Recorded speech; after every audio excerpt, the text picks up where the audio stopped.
The tornado hit Riverside Ranch on a Tuesday. Elena Novak stood in the broken pieces of the main barn. Her Czech accent was thick with fear as she yelled orders to the ranch workers. Blood came through Samuel Riverside's shirt where a wooden beam had hit his shoulder. But he wasn't looking at his wounds, he was looking at her. 4 months ago, she had been just another servant girl. Quiet, careful, unseen. Now she gave orders to his men like she was born to lead. Her hair flew in the storm wind. Her dress was torn and dirty. She was amazing. And she was about to leave him forever. "You need a doctor," she said, kneeling beside him in the mud. Her fingers shook as she pressed cloth to his wound. Samuel caught her wrist. "Don't leave me, Elena." She looked away. "The whole town talks. They say I'm not good enough for you." "Let them talk." His voice was rough with pain and something else. "You're the strongest woman in Wyoming." But was it too late? Had the weight of shame and social pressure already broken what they had built together? Spring came late to Powder River Valley in 1889. Samuel Riverside watched from his kitchen window as the new girl Elena something, Czech name he couldn't say, hung clothes on the line behind his house. She moved like she was sorry for taking up space. Margaret had been dead for 4 years. 4 years of cold dinners and talking to his horse. His hands had built a ranch of 8,000 acres, but they had forgotten how to hold anything gentle. Elena's English was broken and full of fear. She cooked like an angel and cleaned like she was trying to disappear. For 3 weeks, Samuel barely noticed her. Until the night of the storm. Lightning split the sky and he found her in the kitchen at midnight. Flour in her hair, tears on her cheeks. She was baking at midnight in a thunderstorm. "Can't sleep?" he asked. She jumped, almost dropping the rolling pin. "Sorry, Mr. Riverside. I make bread for morning." Storm reminds me of fire in Prague when I lose family. Samuel had lived 52 years without knowing that sadness could sound so beautiful in a foreign accent. "My wife used to bake when she couldn't sleep," he said quietly. Elena's hands went still. "Does she make good bread?" "Terrible bread." Samuel almost smiled. But she tried. Something changed between them in that kitchen. Not love, not yet. But they both knew they were haunted by ghosts. The next morning, Samuel found fresh apple pie on his table. It tasted like forgiveness. Spring turned to summer. Samuel began asking Elena to eat dinner with him instead of alone in the kitchen. She would sit across from him, hands folded, answering his questions in careful English. "Tell me about Bohemia," he would say. "Beautiful country," she would whisper. "Green like here, but not so big sky. You miss it." Her smile was sad. "I miss family. But Wyoming feels like maybe I can be more than I was." Samuel understood. The West had always been about becoming someone new. Their fingers touched when she poured his coffee. She didn't pull away. The fever took him in July. Nothing serious, just a summer cold that settled in his chest. But Elena cared for him like he was dying. She brought him soup every few hours. Read him old newspapers from Sheridan. Put cool cloths on his head. On the 3rd night, half crazy with fever, Samuel caught her hand. "Don't leave," he mumbled. "I stay," she whispered. "I stay until you are well. Not just until I'm well." His eyes found hers in the lamplight. "Elena, I need you to stay." She pressed her palm to his cheek. "Samuel." The sound of his name in her accent was like a prayer. When the fever broke, everything had changed. But Samuel Riverside was an important man in a small place. And Elena Novak was the help. Some lines, people said, weren't meant to be crossed. They were about to learn how wrong people could be. Mrs. Harrison from the Sheridan First Bank noticed it first. Elena's dress was silk now, not cotton. Her posture had changed too. She walked like a woman who knew she was wanted. "That Czech girl is getting ideas," Mrs. Harrison told her husband over breakfast. "Samuel Riverside's making a fool of himself." Words spread through town like wildfire. At the general store, talk stopped when Elena entered. Women whispered behind gloved hands. Men stared with something between curiosity and hunger. Samuel didn't care about whispers, but he cared about Elena. "We could keep this quiet," he told her one evening as they sat on his porch watching the sunset paint the mountains purple. Elena turned to look at him. "You ashamed of me?" "Never," his voice was rough. "But this place has rules.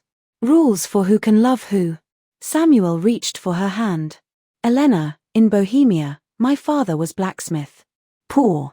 But he loved my mother, who was baker's daughter. People said she too good for him." Elena's fingers joined with his.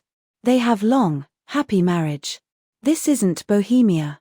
"No," her smile was fierce. "This is Wyoming. Land of free." The barn dance in August changed everything. Samuel hadn't gone to a social gathering since Margaret's funeral. But he walked into that barn with Elena on his arm. Her in a dress the color of deep green. Him in his best suit. The music stopped. Talks died. Every eye in the building turned toward them. Samuel felt Elena's grip tighten on his arm, but she kept her chin up. "Evening, folks," Samuel said calmly. "Beautiful night for dancing." The music started again, but the damage was done. Throughout the evening, Samuel watched men ask Elena to dance. Some with real respect. Others with something darker in their eyes. Robert Mitchell, the largest landowner after Samuel, held her too close during a waltz. "Careful there, Robert," Samuel's voice carried across the dance floor. Mitchell's grin was nasty. "Just being friendly to your housekeeper." The word hung in the air like a challenge. Elena stepped back from Mitchell, her cheeks red. "I think I need air," she said quietly. Samuel followed her outside where she stood beside the horse pen, her hands gripping the fence rail. "Elena, I know what they write," she said without turning around. "I am housekeeper. You are cattle owner. We live in different worlds." Samuel came up behind her, close enough to smell the lavender soap she used. "Look at me." When she turned, her eyes were bright with tears she hadn't cried yet. "You're not my housekeeper anymore," he said quietly. "You're the woman I'm falling in love with." Elena's breath caught. "Samuel. I don't care what they think. I care what you think." She looked at his face in the moonlight. "I think you are most good man I ever know." He touched her cheek with one rough hand. "And you're the most beautiful woman I've ever seen." When he kissed her, the world fell away. There was only the taste of her lips, the softness of her skin, the way she said his name against his mouth. But some worlds don't fall away so easily. The next morning brought trouble. A group of Sheridan's finest citizens arrived at Riverside Ranch before the sun was fully up.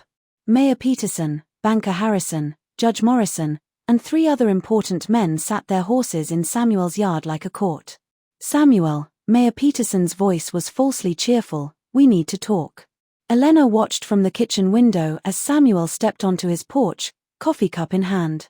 His posture was deceptively relaxed. "Talk about what, gentlemen?" "About keeping proper standards in our community," Judge Morrison said. "Wyoming's about to become a state. We need to present a good image. And you think I'm not good enough?" Banker Harrison leaned forward in his saddle. "We think you're making a mistake that could damage your standing and ours." Samuel's voice went deadly quiet. "Are you telling me who I can and cannot court on my own land?" "We're asking you to think about your reputation," the mayor said. "That girl is beneath your station." From the window, Elena saw Samuel's hands turn into fists. When he spoke, his voice carried across the yard like a whip crack. "Gentlemen, you have 10 seconds to get off my property before I forget my manners." They left, but their message was clear: choose what's respectable or face the results. That night, Elena came to Samuel's study where he sat staring into his whiskey glass. "I heard them," she said quietly. Samuel looked up. "Elena, I quit." The words hit him like a physical blow. "What?" "I quit job. I leave tomorrow. You find proper wife, make proper family." Her voice was steady, but tears ran down her cheeks. Samuel stood, knocking over his chair. "Like hell you're leaving. Samuel, please." He crossed the room in 3 steps, gripping her shoulders. "You think I give a damn about those men? About what this town thinks? You should. Wyoming is your home. These people are your friends. No, Samuel's voice was fierce. You are my home now. They can go to hell.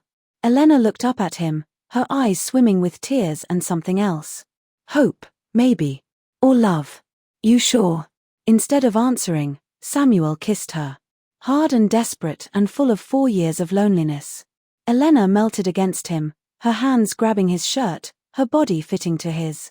He lifted her off her feet, carrying her toward his bedroom, her legs wrapped around his waist as he kicked the door shut behind them.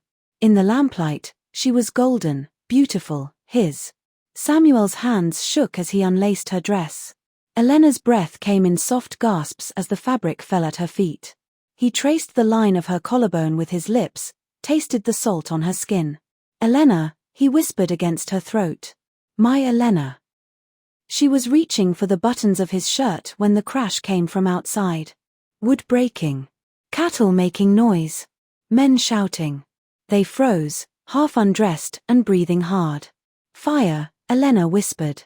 Samuel was already moving, grabbing his rifle from beside the door. Through the window, orange light flickered against the night sky. Someone had set fire to his prize bull's pen. The message was clear, some lines came with a price. The fire was out by dawn, but the damage was done. Samuel's prize bull, worth more than most men made in a year, was dead. Killed by smoke and flames. A note pinned to the gate said simply, "Send the girl away." Elena stood in the ashes, her face pale with shock and guilt. This is because of me. No, Samuel's voice was like stone. This is because some men are cowards. But Elena had made up her mind. While Samuel looked at the damage with his foreman, she packed her few things and slipped away toward town. She made it 3 miles before Samuel caught up with her. He didn't say a word, just got off his horse and pulled her into his arms. She fought him at first, hitting his chest with her small fists. Let me go. I bring you nothing but trouble. You bring me everything, he said against her hair. Everything that matters. Elena fell against him, crying. They burn your barn. They kill your animals. What next? What if they hurt you? Samuel held her tighter. Let them try. The tornado returns us to the beginning. 2 weeks later, the tornado hit. Elena was hanging clothes when she saw it, a black finger reaching down from the clouds, eating up the prairie as it headed straight for the ranch. She screamed for the hands to get the horses to safety, then ran for the main barn where Samuel was checking on a sick calf. The wind hit like a train. The barn roof peeled away in pieces. Beams creaked and snapped. Samuel pushed Elena toward the storm cellar just as a huge timber broke free overhead. It caught him across the shoulders, slamming him to the ground. Elena screamed his name, but the wind ate her voice. When the storm passed, Elena found Samuel unconscious in the wreckage, blood pooling beneath his head. For a terrifying moment, she thought he was dead. Help, she shouted to the ranch hands. Help me. But as they gathered around Samuel's still form, Elena realized something had changed. The men weren't looking to the foreman for orders. They were looking to her. Get planks from the house, she commanded. Make stretcher. Quick. Her accent was thick with emotion, but her voice carried authority. You heard the lady, said Pete, the oldest hand. Move. Samuel woke up 3 days later in the doctor's office in Sheridan. The first thing he saw was Elena's face, pale with tiredness but smiling through her tears. You're awake, she whispered. The ranch. Ranch is fine. I take care of everything. Elena's smile was proud and tired. Cattle are safe. Barn is, well, needs new roof. Samuel tried to sit up and groaned. How long was I out? 3 days. Doctor says you have concussion. Says you stay in town 1 week. A week in town. A week where every person in Sheridan would see them together. Would whisper and judge and wonder. Samuel reached for her hand. Elena, I need to tell you something. What? Marry me. Elena's breath caught. Samuel. I mean it. Marry me. Right now. Today. You have concussion. You're not thinking clear. Samuel struggled to sit up, ignoring the pain shooting through his skull. I've never been more clear about anything in my life. Elena Novak, will you marry me? Tears spilled down her cheeks. People will what? Talk. Let them. We've given them plenty to talk about already. Elena looked at his face, looking for doubt or fever-caused madness. She found only love. Yes, she whispered. Yes, I marry you. They were married the next day in Judge Morrison's office. The same Judge Morrison who had come to Samuel's ranch 2 months earlier to warn him off Elena. The irony wasn't lost on anyone. Elena wore her green silk dress from the barn dance. Samuel wore his Sunday suit and a bandage around his head. They looked like survivors of something terrible and beautiful. The judge's wife served as witness, her face pinched with disapproval. But when Samuel kissed his bride, even Mrs. Morrison had to dab at her eyes with her handkerchief. You may kiss your wife, Judge Morrison said formally. Samuel didn't need to be told twice. Spring came early to Wyoming Territory in 1890. Elena Riverside, Mrs. Samuel Riverside now, stood on the porch of her rebuilt ranch house. One hand rested on her swollen belly as she watched her husband work with the new horses. Novak's Bakery had opened in Sheridan 3 months after their marriage. At first, the proper ladies of the town had refused to buy from a business owned by that Czech woman. But Elena's pastries spoke a universal language, and hunger won out over prejudice.